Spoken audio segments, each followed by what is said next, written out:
Hello viewers, గత కొన్నేళ్లుగా మా ఛానల్ని ఆదరిస్తున్న మీ అందరికీ ప్రత్యేకంగా నా ధన్యవాదాలు.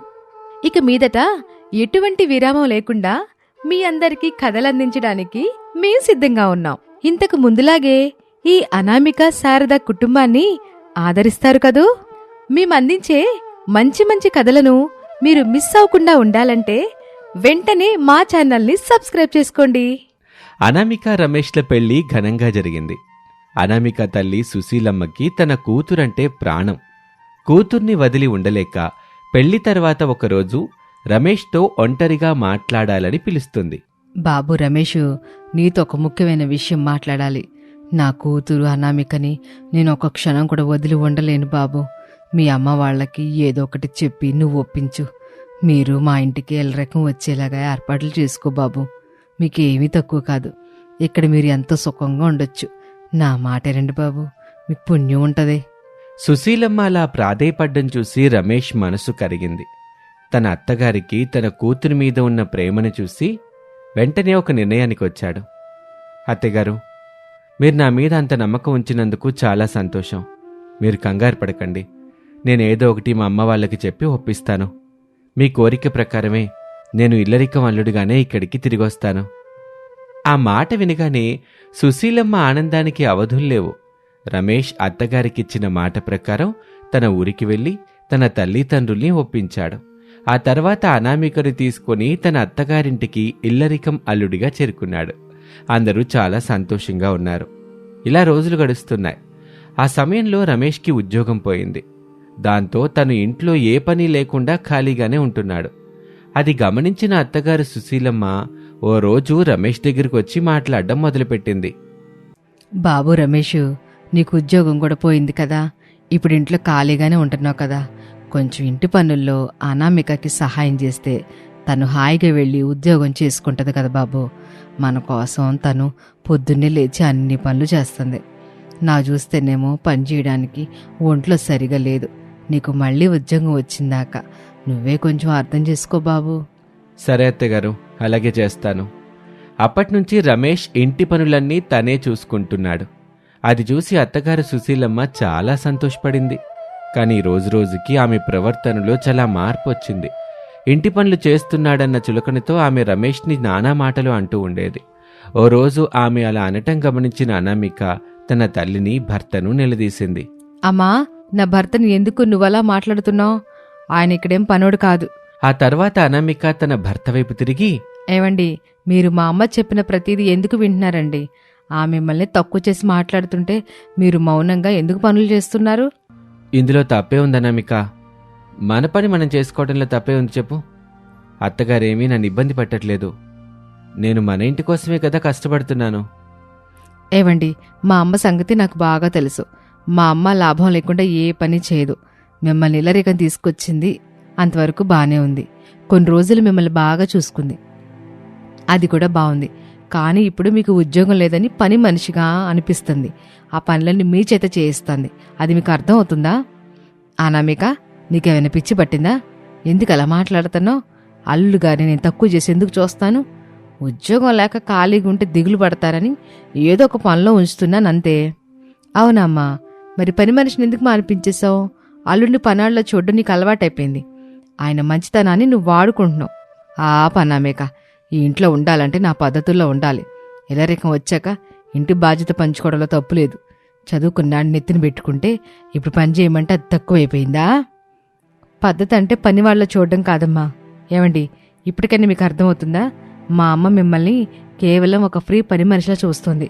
మీకు ఆత్మగౌరవం ఉంటే ఇప్పుడే పనులన్నీ ఆపేయండి. తల్లి కూతుళ్ల మధ్య మాటామాటా పెరిగి పెద్ద వాదనే మొదలైంది. రమేష్ ఇద్దరి మధ్య నలిగిపోతూ మౌనంగా నిలబడిపోయాడు. ఏంటి అల్లుడు గారు అట్ట మౌనంగా ఉండిపోయారు? మీకు అర్థమవుతుంది కదా ఇక్కడ ఏం జరుగుతుందో. మా అమ్మాయి నా మీద అరుస్తూ అలా మాట్లాడుతూ ఉంటే మీరు పట్టించుకోరేంటి? నోరు మెదపరేంటి? అమ్మా, ఇక చాలు, ఆపు నీ కపట నాటకాలు. నా దగ్గర ఈ నాటకాలు చెయ్యొద్దు. నిన్ను నమ్మి నీ మీద ప్రేమతో ఇక్కడికొచ్చి నా భర్తని నువ్వు ఎంతలా అవమానించావో నా కళ్ళతో చూశాను. ఆయన మౌనం నీకు చులకనగా అనిపించొచ్చు, కానీ నాకది ఆయన సంస్కారంలా కనిపిస్తోంది. చూడనామిక, ఇల్లరికం వచ్చాక నా మాట వినాల్సిందే. ఈ ఆస్తి నాది, ఈ ఇల్లు నాది. ఈ ఆస్తి నీదైతే కావచ్చమ్మా, కానీ నా భర్త నావాడు. ఆయన ఆత్మగౌరవాన్ని తాకట్టు పెట్టి నీ ఆస్తిలో సుఖపడాల్సిన అవసరం మాకు లేదు. అసలు మేము ఈ రోజు నుంచి ఈ ఇంట్లో ఉండడం లేదు. నా భర్తతో పాటు నేను సంతోషంగా అక్కడికి వెళ్ళి ఉంటాను. అక్కడ మాకు గంజి దొరికినా అది గౌరవంగా ఉంటుంది. ఓహో, అంత పొగరా? సరే వెళ్ళండి. నా కళ్ళు గప్పి మీరెన్నాళ్ళు బతుకుతారో నేనో చూస్తాను. ఈ ఇల్లు దాటి వెళ్తే మళ్ళీ లోపలికి రానివనా, వెళ్ళిపోండి. సుశీలమ్మ కోపంగా కేకలేస్తున్నా అనామిక వెనక్కి తగ్గలేదు. ఆమె రమేష్ చేతిని పట్టుకుని ఆయన కళ్ళలోకి ధైర్యంగా చూసింది. పదండి. ఏమండి, మనకి ఇల్లు వద్దు ఏమొద్దు, సొంత ఇంటితో వెళ్ళిపోదాం. కష్టంతో బతుక్కుందామండి. అలాగే అనామిక, నీ నమ్మకాన్ని నేను నిలబెట్టుకుంటాను. అత్తగారు కోపంగా చూస్తూ ఉండగానే అనామిక రమేష్ ఇద్దరూ తమ సామాన్లు సర్దుకొని ఆ ఇంటి నుంచి బయటకు నడిచారు.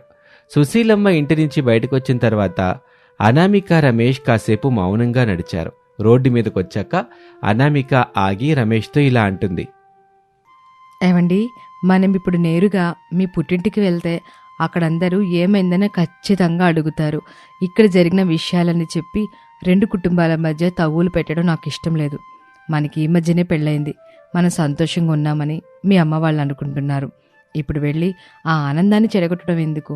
ఈ చిన్న పొరపాట్ల వల్ల రెండు కుటుంబాలు విడిపోయే పరిస్థితి వస్తుందేమోనని నాకు భయంగా ఉందండి. అందుకే మనం విడిగా ఉండడమే మంచిది. ఆ తర్వాత అన్నీ నిదానంగా చెప్దాం. నువ్వన్నది అక్షరాల నిజం అనామిక. మన సమస్యల వల్ల పెద్దవాళ్ళు నలిగిపోకూడదు, వాళ్ళు బాధపడకూడదు. మనం విడిగానే ఉందాం. నేను ఉద్యోగం కోసం ప్రయత్నం చేస్తూనే ఉన్నాను. నాకు మంచి ఉద్యోగం వచ్చిన తర్వాతే మనం తిరిగి మా ఇంటికి వెళ్దాం. అప్పుడక్కడ జరిగిన విషయం ధైర్యంగా చెప్దాం. అనామిక అందుకు సరే అనటంతో వాళ్ళిద్దరూ పక్క గ్రామానికి వెళ్ళి అక్కడ ఒక చిన్న అద్దెలు తీసుకుంటారు. ఉన్నంతలో సర్దుకుంటూ రమేష్ ఉద్యోగ వేటలో పడ్డాడు. అనామిక ఆయనకు అండగా నిలిచింది. ఇదిలా ఉండగా ఇక్కడ ఊర్లో సుశీలమ్మ ప్రవర్తన మరోలా ఉంది. చూశారమ్మా, నా అల్లుడిని ఇళ్ళ రకం తెచ్చుకున్నా. ఎంత పెద్ద తప్పు చేశానో తెచ్చుకొని ఉన్నట్టుండి గొడవపడి నా కూతుర్ని నా నుండి విడదీసుకుని తీసుకెళ్ళిపోయాడు. నా కూతురు ఎంత అమాయకురాలంటే ఆయన మాటలు నమ్మి కన్నాలను కూడా వదిలేసింది. అల్లుడు మమ్మల్ని ఆడిపోసుకుని నా కూతుర్ని ఎక్కడికో తీసుకెళ్ళిపోయాడు. సుశీలమ్మ తన తప్పుని దాచుకొని ఊరంతా అల్లుడు గురించి చెడుగా ప్రచారం చేస్తూ ఆడిపోసుకుంటుంది. రోజులు గడుస్తున్నాయి. రమేష్ పట్టుదలతో ప్రయత్నించి ఒక పెద్ద కంపెనీలో ఉద్యోగం సంపాదించాడు. నెలకు 2 లక్షల రూపాయల జీతం అని తెలియగానే ఆనందంతో అనామిక దగ్గరికి పరిగెత్తాడు. అనామిక, నాకు ఉద్యోగం వచ్చింది. నెలకి 2 లక్షల జీతం. మన కష్టాలు తీరిపోయాయి. ఏమండి, ఎంత మంచి వార్త చెప్పారు. ఈ సంతోషాన్ని మన మొదట అత్తయ్య మావళ్ళతో పంచుకుందాం. అక్కడ జరిగిన విషయం అంతా వాళ్ళకి చెప్పి ఆ తర్వాత మా అమ్మ దగ్గరికి వెళ్ళి ఆమెకి బుద్ధొచ్చేలా చెప్దాం. నువ్వే చెప్తే అదే అనామిక. నువ్వు నా కోసం ఎంతో త్యాగం చేశావు. నువ్వేం చేసినా నేను వద్దు అన్ను. ఇద్దరూ కలిసి రమేష్ వాళ్ళ ఇంటికి వెళ్లారు. అక్కడ అందరికీ స్వీట్లు పంచి ఇన్నాళ్ళు తాము పడ్డ కష్టం గురించి వివరంగా చెప్పారు. సుశీలమ్మ పెట్టిన ఇబ్బందులన్నీ వివరించారు. ఏంటమ్మా ఇది? ఎంత జరిగితే మాకు ఒక్క మాట చెప్పలేదు. రోజు ఫోన్లో మాట్లాడుతూనే ఉన్నారుగా, ఎందుకు దాచారు? ఆ మాటలు ఏంటంటే మాకు బాధగా ఉంది. ఎందుకులే అని చెప్పలేదు అత్తయ్య. ఇలాంటి చిన్న చిన్న విషయాలు చెప్పి మీ మనసు పాడు చేయడం అని చెప్పలేదు. ఇప్పుడు మేము సంతోషంగా ఉన్నాం. రమేష్ గారికి మంచి ఉద్యోగం వచ్చింది. అందుకే ఇప్పుడు ధైర్యంగా చెప్తున్నాను. మా అమ్మకి బుద్ధి చెప్పడానికి ఇప్పుడు వెళ్తున్నాం. సరేనమ్మా, జాగ్రత్తగా వెళ్ళరండి. ఆ దేవుని దేవళ్ళ అంతా మంచి జరుగుద్ది. అనామిక రమేష్ ఇద్దరూ కలిసి సుశీలమ్మ ఇంటికి వెళ్లారు. అక్కడ సుశీలమ్మ ఇంకా తన పాత గర్వంతో చుట్టుపక్కల వాళ్లతో అల్లుణ్ణి తిడుతూ కూర్చొని ఉంది. వాళ్ళిద్దరిని చూడగానే మళ్లీ ఎగతాళిగా మాట్లాడడం మొదలుపెట్టింది. ఓహో, వచ్చారా? ఏంటి, బయట తిండి దొరక్క మళ్ళీ ఇళ్ళ రకం వద్దామని ప్లాన్ వేసి వచ్చారా? ఎక్కడేం బొప్పులు ఉడకో. ఆపమ్మా, నీ నాటకాలు ఇక చాలు. నువ్వు ఊరంతా నా భర్త గురించి అబద్ధాలు ప్రచారం చేస్తున్నావని నాకు తెలుసు. ఇల్లరికం వస్తే పనివాళ్ళ చూడాలని అనుకున్న నీకు ఇదిగో సమాధానం. నా భర్తకి నెలకి 2 లక్షల జీతంతో ఉద్యోగం వచ్చింది. 2 లక్షలా? బాబు రమేష్, నిజంగానా? ఇప్పుడు బాబు అంటున్నావమ్మా? ఉద్యోగం లేనప్పుడు పని మనిషిని చేసేసి నా భర్తతో గిన్నెలు కడిగించావు. అప్పుడు గుర్తు రాలేదా ఆయన అల్లుడని? కేవలం ఒక ఫ్రీ పని మనిషి దొరికాడని మమ్మల్ని ఎల్లరికంగా పిలిచావు కదా. ఇప్పుడు చూడు, నీ ఆస్తి కంటే నా భర్త సంపాదన, ఆయన గౌరవం చాలా పెద్దవి. అనామిక ఆవేశంగా మాట్లాడుతుంటే చుట్టుపక్కల వాళ్ళంతా సుశీలమ్మ వైపు చీత్కారంగా చూడ్డం మొదలుపెట్టారు. సుశీలమ్మకు అసలు నిజం అర్థమై నిలువునా నీరైపోయింది. మా అత్తయ్య మామేలు ఎంతో సంస్కారం ఉన్నవారు కనుక మమ్మల్ని ప్రేమగా ఆదరిస్తారు. కానీ నువ్వు మాత్రం సొంత కూతురి కాపురం కంటే నీ లాభమే చూసుకున్నావు. ఇక మీదట ఈ ఇంటి గడప మేము తొక్కం. నీ ఆస్తి నీ దగ్గర ఉంచుకో. మాకు నా భర్త ఆత్మగౌరవమే ముఖ్యం. పదండి వెళ్దాం. సుశీలమ్మ, అనామిక ఆగు తల్లి, నన్ను క్షమించి రమేష్ అంటూ ప్రాధేయపడుతున్నా అనామిక వెనక్కి తిరిగి చూడకుండా రమేష్ చేయి పట్టుకుని గర్వంగా ఆ ఇంటి నుంచి బయటకు నడిచింది. సుశీలమ్మ తన గర్వం వల్ల కూతురుని అల్లుణ్ణి శాశ్వతంగా కోల్పోయానని అర్థమయ్యి వెక్కి వెక్కి ఏడవటం మొదలుపెట్టింది. అనామిక రమేష్లు వెళ్ళిపోయాక సుశీలమ్మ పడుతున్న బాధని చూసి చుట్టుపక్కల వారు కొందరు ఓదార్చారు. కానీ మరికొందరు మాత్రం ఆమె చుట్టుపక్కల వారి తప్పుని ఎత్తి చూపారు. సుశీలమ్మ, నీ అల్లుడు గురించి చుట్టుపక్కల రోజుల్లో ఎన్నుని మాటలు చెప్పేశావు. నీకు కొంచెం కూడా బుద్ధి లేదు. ఇప్పుడు చూసావా వాళ్ళకెట బుద్ధి చెప్పారు. వయసు పెరిగినంత మాత్రాన సరిపో సుశీలమ్మ. ఎవరితో ఏం మాట్లాడుతున్నావో కూడా తెలుసుకోవద్దు. నీ అహంకారమే ఈ రోజు నిన్ను ఒంటరినే చేసేసింది. ఆ మాటలతో సుశీలమ్మ మరింత కుంగిపోయింది. తన తప్పు తెలుసుకొని ఎప్పటికైనా వాళ్ళు తిరిగొస్తారన్న నమ్మకంతో రోజులు లెక్క పెడుతూ జీవించసాగింది. కొన్ని రోజులు గడిచాక ఓ రోజు అనామిక తన తల్లి దగ్గరికి వచ్చింది. సుశీలమ్మ కూతుర్ని చూడగానే ఏడుస్తూ క్షమాపణలు చెప్పటం మొదలుపెట్టింది. అనామిక, నన్ను క్షమించు తల్లి. నేను చాలా పెద్ద తప్పు చేశాను. అమ్మా, నేను నా అంతటా నేనుగా ఇక్కడికి రాలేదు. మీ అల్లుడు గారే నన్ను బలవంతంగా ఇక్కడికి పంపించారు కనుక వచ్చాను. నిజం చెప్పాలంటే నిన్ను చూడడం నాకు అసలు ఇష్టం లేదమ్మా. ఆయన మంచి మనసు నీకు అర్థం అవ్వాలని, ఆయన గౌరవం ఏంటో నీకు తెలియాలని మళ్ళీ వచ్చాను. తప్పైపోయింది తల్లి. అల్లుడు గారికి కూడా క్షమాపణ చెప్పుకుంటా. నన్ను ఒకసారి ఆయన దగ్గర తీసుకెళ్ళమ్మా. అనామిక సరేనని తన తల్లిని రమేష్ దగ్గరకు తీసుకువెళ్ళింది. సుశీలమ్మ రమేష్ని చూడగానే కన్నీళ్లతో క్షమాపణ కోరింది. బాబు రమేష్, నన్ను క్షమించు. నీ విలువ తెలియక నేను చాలా మాట్లాడినాను. ఇల్లరకం అని నిన్ను తక్కువ చేసి చూసా. నా తప్పు తెలుసుకున్నాను బాబు. పర్లేదు అత్తయ్య గారు, జరిగిందంతా వదిలేయండి. మనం ఎప్పుడూ సంతోషంగా ఉండటమే కావాలి. నా మనసులో మీ మీద ఎలాంటి కోపమూ లేదు. బాబు, ఇప్పటికైనా మీరు తిరిగి మన ఇంటికి వస్తారా? మనం కలిసి ఉండొచ్చు కదా. అత్తయ్య గారు, ఇల్లరికం అల్లుడిగా అయితే నేను ఎప్పటికీ తిరిగి రాను. కానీ మీ అల్లుడిగా మాత్రం వచ్చి మీ కష్టసుఖాలు చూసుకుంటాను. మేము ఇక్కడ సంతోషంగానే ఉన్నాం. మీకు ఏదైనా అవసరం ఉంటే ఖచ్చితంగా మేము అక్కడికే వస్తాం. రమేష్ తీసుకున్న నిర్ణయానికి సుశీలమ్మ తల ఊపింది. అల్లుడి ఆత్మగౌరవాన్ని గౌరవిస్తూనే ఆయన చూపిన ఆదరణకు ఆమె మనసు నిండిపోయింది. అలా రెండు కుటుంబాల మధ్య విభేదాలు తొలగిపోయి అందరూ సంతోషంగా ఉండటం మొదలుపెట్టారు. ఇది వాల్టి కథ. మరొక ఆసక్తికర కథలో మళ్ళీ కలుద్దాం. నమస్తే. ఆఫీస్ నుంచి సస్పెండ్ అయ్యి ఇంట్లో అందరితో నిందలు పడి వంటింట్లో ఒంటరిగా కన్నీళ్లు పెట్టుకున్న అనామికకి శాంతి పంపిన మెసేజ్ ఒక కొత్త ఆశను ఇచ్చింది. రాత్రి 2 గంటలవుతున్నా అనామికకి నిద్ర రావటం లేదు. గడిచిన 10 ఏళ్ల జీవితం ఆమె కళ్ళ ముందు కదలాడింది. ఒక సామాన్య కోడలిగా ఈ ఇంట్లోకి వచ్చిన రోజు నుండి ఈ రోజు వరకు తను పడిన కష్టం, ఎదుర్కొన్న అవమానాలు అన్నీ తన ముందు కదలాడాయి. ఇంతకాలం ఈ ఇంటి కోసం, నా పిల్లల కోసం అన్నిటినీ భరించాను. అత్తయ్యగారు తిట్టినా, తోటి కోడళ్ళు వెటకారం చేసినా కుటుంబం ముఖ్యం అనుకున్నాను. నా కష్టాన్ని గుర్తించకపోయినా పర్వాలేదు. కానీ నా క్యారెక్టర్ మీద నింద వేస్తే మాత్రం సహించేది లేదు.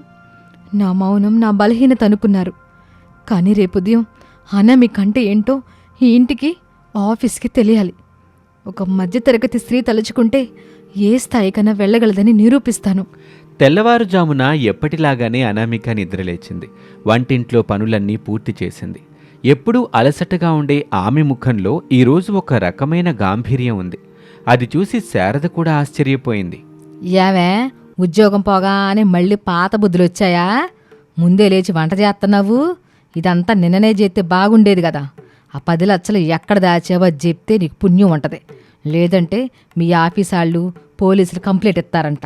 పోలీసు వాళ్ళు మన ఇంటికి వస్తే మా పరువు పోద్ది. అత్తయ్యగారు, వాళ్ళు పోలీస్ కంప్లైంట్ ఇవ్వడం కాదు, నేనే పోలీస్ కంప్లైంట్ ఇవ్వబోతున్నాను. అది నన్ను మోసం చేసిన వాళ్ళ మీద. నా మీద మీకు నమ్మకం లేకపోయినా పర్వాలేదు. కానీ మీ కోడలు ఎప్పుడూ తల వంచుకునే పని చేయదు. కాసేపు ఓపిక పట్టండి, అన్నిటికీ సమాధానం దొరుకుతుంది. అబ్బో, మాటలు చూడు, ఇంకా అహంకారం తగ్గలేదు.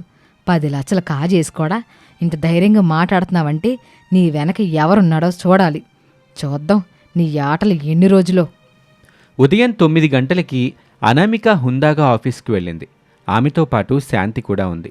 బోర్డ్ రూంలో మేనేజర్ శ్రీనివాస్, ఆడిట్ టీం సమావేశమై ఉన్నారు.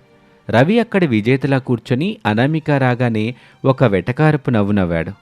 శ్రీనివాస్ సార్, అక్కడ చూడండి, సస్పెండ్ అయిన ఎంప్లాయీ మళ్ళీ ఆఫీస్కి ఎలా వచ్చిందో చూడండి. బహుశా తీసుకున్న డబ్బులు వెనక్కి ఇవ్వడానికి వచ్చిందేమో. డబ్బులు ఇవ్వడానికి కాదు రవి గారు, మీరు ఎక్కడెక్కడ ఏ అకౌంట్లలో డబ్బులు దాచారో చెప్పడానికి వచ్చాను. శ్రీనివాస్ సార్, ఒక్క నిమిషం, మీరు ఈ ఫైల్ చూడండి. రవి గారు డమ్మీ వెండర్ అని ఎవరినైతే క్రియేట్ చేశారో ఆ అకౌంట్ నెంబర్ రవి గారి సొంత బావమరిది. ఇదిగోండి దానికి సంబంధించిన బ్యాంక్ స్టేట్మెంట్స్. ఏంటి రవి, ఇదంతా నిజమేనా? లేదు సార్, ఇవన్నీ ఫేక్ డాక్యుమెంట్స్. అనామిక నన్ను ఇరికించాలని చూస్తుంది. శాంతి, ఇప్పుడు నువ్వు చెప్పు అసలు నిజం. మన దెబ్బకి ఈ రవి అబ్బా అనాలి. సార్, ఇదిగోండి అసలైన ప్రూఫ్స్. రవి గారు తన స్నేహితుడితో ఫోన్లో మాట్లాడతా అనామిక గారిని ఎలా ఇరికించాలో, ఆ 10 లక్షలు ఎలా పంచుకోవాలో క్లియర్గా చెప్పారు. ఇది నేను తన క్యాబిన్ వెనకున్నప్పుడు రికార్డ్ చేశాను. అలాగే రవి గారు గత 2 ఏళ్లుగా కంపెనీలో చిన్న చిన్న ఫ్రాడ్ చేస్తున్నట్టు కూడా ఇందులో ఉంది. ఆ రికార్డింగ్ విన్న బోర్డు మెంబర్స్ శ్రీనివాస్ స్తంభించిపోయారు. రవి ముఖం పాలిపోయింది, చెమటలు పట్టాయి. అతనికి ఏం మాట్లాడాలో అర్థం కాలేదు. రవి, నువ్వు ఇంత నీచానికి ఒడిగడతావా? ఒక సిన్సియర్ ఎంప్లాయ్, ఒక గృహిణి పడుతున్న కష్టాన్ని చూసి అభినందించాల్సింది పోయి తననే మోసం చేస్తావా? నీలాంటి వాళ్ళు ఆఫీస్కి చీడ పురుగులు. సెక్యూరిటీ, ఇప్పుడే రవిని పోలీసులకు అప్పగించండి. అనామిక గారు, నన్ను క్షమించాలి మీరు. నేను మీ టాలెంట్ని చూశాను, కానీ మీ నిజాయితీని అనుమానించాను. సార్, సంతకం నాదే కనుక మీరు నన్ను అనుమానించడం జరిగింది. ఒక మేనేజర్గా కంపెనీ ట్రాన్సాక్షన్స్ అడగడం మీ బాధ్యత. కానీ నాకు తెలిసిన పాఠం ఏంటంటే నిజం ఎప్పటికైనా బయటపడుతుంది. సార్, ఈరోజు నా మీద ఉన్న నింద పోయింది, నాకు అది చాలు. కాదనామిక గారు, కేవలం నిందపోతే సరిపోదు.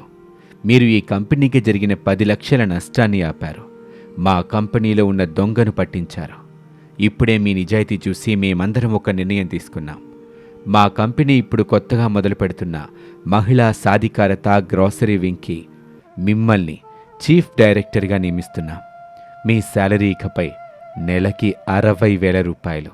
అలాగే మీకు కంపెనీ లాభాల్లో 5% షేర్ కూడా ఉంటుంది. ఇది మీ ఓర్పుకి మేమిస్తున్న గౌరవం. ఆ మాటకి అనామిక కళ్ళల్లో ఆనంద భాష్పాలు తిరిగాయి.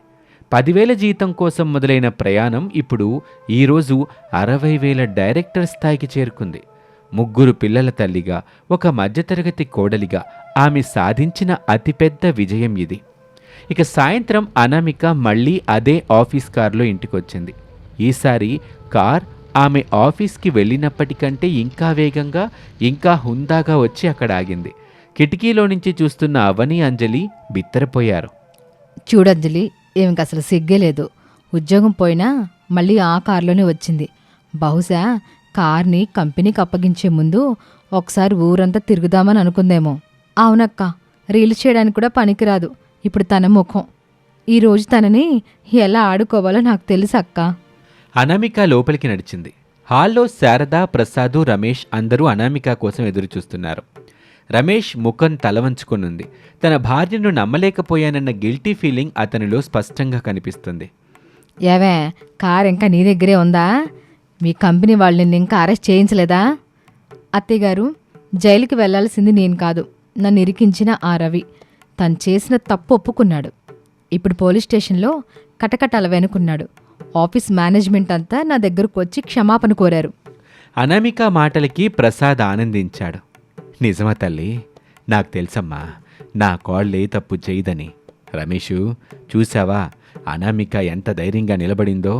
తనని అనుమానించినందుకు మనం సిగ్గుపడాలరా. అంతేకాదు మామయ్య గారు, ఆఫీస్ బోర్డు మెంబర్స్ నన్ను కంపెనీ డైరెక్టర్గా ప్రమోట్ కూడా చేశారు. ఇకపైన జీతం నెలకి 60,000 రూపాయలు. దానికి తోడు కంపెనీ లాభాల్లో వాటా కూడా ఇస్తున్నారు. కారు కూడా నాకే సొంతంగా అలకేట్ చేశారు. అనామిక అలా చెప్పటంతో అవని, అంజలి నోళ్లు వెలబెట్టారు. 60,000! అది వాళ్ళ ఊహకి కూడా అందని మొత్తం. అనామిక ఇప్పుడు డైరెక్టర్ అంటే ఆమె హోదా ఏంటో వాళ్ళకి అప్పుడే అర్థం కాలేదు. అనామిక నెమ్మదిగా లేచి నిలబడి అవని, అంజలిల వైపు తిరిగింది. ఆమె చూపుల్లో ఉన్న తీక్షణతకు వాళ్ళు గజగజ వణికిపోయారు. అవని, అంజలి, నిన్న నేను ఏడుస్తూ వస్తే నన్ను చూసి నవ్వుకున్నారు కదా. ఫ్రమ్ కార్ టు కిచెన్ అని వ్లాగ్ చేస్తానన్నావు కదా అంజలి. ఇప్పుడు చెయ్యి, అనామిక డైరెక్టర్ అయింది అని. మరి నీ పరిస్థితి ఏంటవని? మీరింకా కిట్టి పార్టీల మీద, సోషల్ మీడియా రీల్స్ మీద, మీ భర్తల సంపాదన మీద ఆధారపడి బ్రతుకుతున్నారు మేడం. నా కష్టాన్ని ఎగతాళి చేసిన మీకు ఈరోజు ఏమైంది? అక్క, అది ఏదో మేము సరదా కన్నాం, కావాలని అనలేదు. అది సరదా కాదవని, మీ మనసులో ఉన్న అసూయ. నేను ఉద్యోగం చేస్తూ కూడా ఇంటి పనులు చేశాను. నా పిల్లల్ని నిర్లక్ష్యం చేశారు మీరు. వాళ్ళకు అన్నం పెట్టకుండా వాళ్ళు ఏడ్చేలా చేశారు. నా మీద దొంగతనం నిందపడితే సంతోషపడ్డారు. అత్తయ్యగారు, మీరు కూడా నన్ను నమ్మలేదు. ఈ 10 ఏళ్లలో నేను ఒక్క రూపాయి కూడా నా పుట్టింటికి పంపించలేదు. అన్నీ ఈ ఇంటి కోసమే ఖర్చు చేశాను. అయినా మీరు నన్ను ఒక పరాయిదానిలాగే చూశారు. కనీసం నన్ను మనిషిలా కూడా గుర్తించలేదు. శారద కూడా తలదించుకుంది. అనామిక మాటల్లో ఉన్న నిజం ఆమె గుండెకు సూటిగా తగిలింది. కానీ నేను మీలా కాదు. నా సంపాదన పెరిగితే నాకు గర్వం రాదు, బాధ్యత పెరుగుతుంది. మావిగారు, మీరిప్పుడు రిటైర్ అవ్వండి. రమేష్ గారు, మీ కంపెనీలో మీరు పడుతున్న కష్టాలు నాకు తెలుసు. రేపటి నుంచి మీరు నా కంపెనీలో ఒక బ్రాంచ్కి అడ్మిట్ మేనేజర్గా జాయిన్ అవ్వండి. సురేష్, అరుణ్, మీరు రండి. మనం కలిసి ఒక కొత్త బిజినెస్ మొదలు పెడదాం. కుటుంబం అంతా కలిసి పనిచేసుకుందాం. అనామిక, నన్ను క్షమించు. నీ భర్తనై ఉండి నీ కష్టాన్ని గుర్తించలేకపోయాను. నీ మీద నింద పడ్డప్పుడు కూడా నీకు సపోర్ట్గా నిలబడకుండా తలవంచుకున్నాను. నువ్వెంత గొప్పదానివి అనామిక. భార్యాభర్తల మధ్య క్షమాపణలొద్దు. మనం మధ్యతరగతి ఇళ్లల్లో గొడవలు, ఆర్థిక ఇబ్బందులు సహజం. కానీ కష్టకాలంలో ఒకరికొకరు తోడుండడం ముఖ్యం. అది లేకపోతే ఎంత డబ్బున్నా అది ఇల్లు కాదు, సిమెంట్ గోడ మాత్రమే అవుతుంది. శారద కూడా నిదానంగా అనామిక దగ్గరికి వచ్చింది. ఆమె కళ్ళు చెమర్చాయి, చేతులు వణుకుతున్నాయి. అనామిక, నీ అత్తనని గర్వపడాల్సింది నేను. నీ సంపాదన చూసి కుళ్ళుకొన్నా. నన్ను క్షమించమ్మా. ఈ పాతకాల బుద్ధులతో, పెత్తనం అనే అహంకారంతో నీ మనసుని గాయపరిచా. ఈరోజు నువ్వు నా ఇంటి గౌరవాన్ని నిలబెట్టావు. హరీష్ని, పిల్లల్ని నేను పట్టించుకోపోయినా నువ్వు మాత్రం అందరిని కలుపుకొని వెళ్తున్నావు. ఇకపైనా ఈ ఇంట్లో నా పెత్తనం ఉండదు. నువ్వేనమ్మా ఈ ఇంటికి లక్ష్మివి.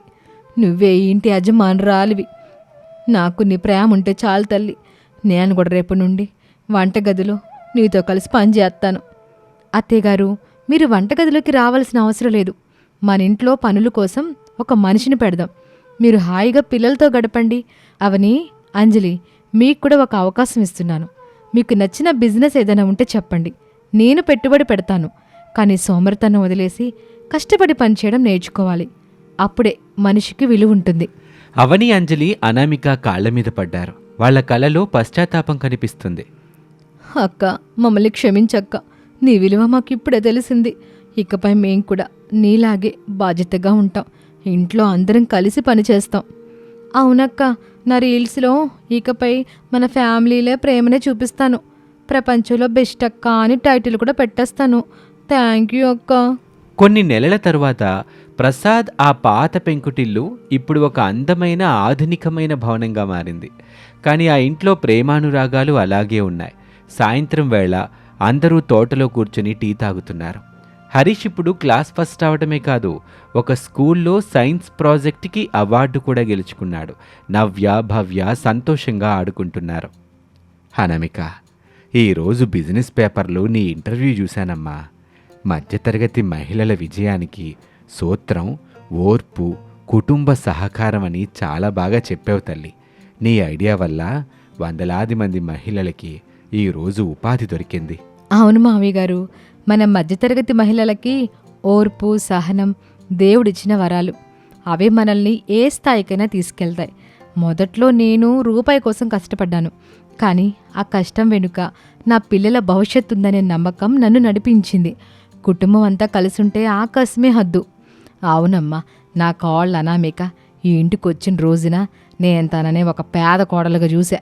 కానీ తను తన మనసుతో, తన తెలివితేటలతో ఈ ఇంటిని కోటీశ్వర్లు చేసింది. డబ్బుతో కాదు, ప్రేమతో.